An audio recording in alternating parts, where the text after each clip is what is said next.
윤석열 대통령에 대한 2차 체포영장 집행 시기가 가까워졌다는 관측이 나오면서 긴장감이 고조되고 있습니다. 공수처는 평일뿐만 아니라 주말에도 영장을 집행할 가능성을 열어두고 있는데요. 현장 연결해서 알아보겠습니다. 김다현 기자. 네, 고위공직자 범죄수사처입니다. 네, 지금 공수처 분위기 좀 어떻습니까?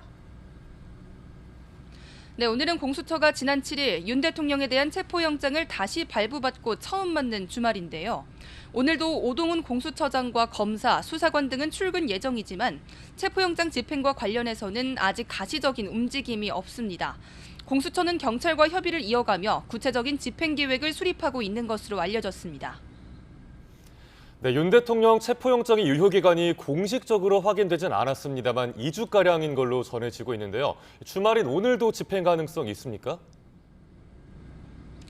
네, 지난 7일 재발부된 영장은 평일뿐만 아니라 주말 그리고 야간에도 집행이 가능합니다.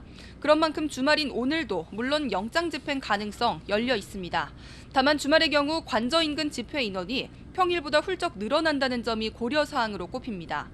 토요일인 오늘도 관저 주변에는 탄핵 찬반 대규모 집회가 예고돼 있습니다.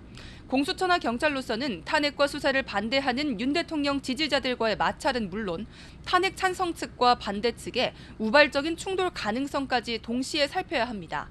때문에 주말 사이 영장 집행 가능성이 작아 보이기는 하지만 그렇다고 완전히 배제할 수도 없는 상황으로 보면 될 것 같습니다.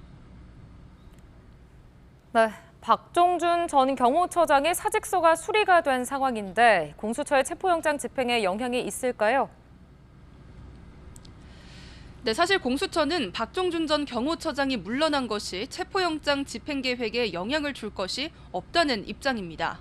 윤 대통령에 대한 체포영장을 성실하게 또 법과 원칙에 따라 집행한다는 방침에는 변함이 없다는 겁니다. 그러나 일각에선 수장 공백 사태로 경호처 내부 분위기가 다소 어수선해진 점을 공수처가 고려할 수도 있다는 관측이 나오는 게 사실인데요.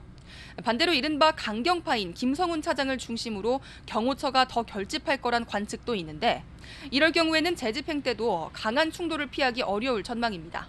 지금까지 공수처에서 YTN 김다현입니다.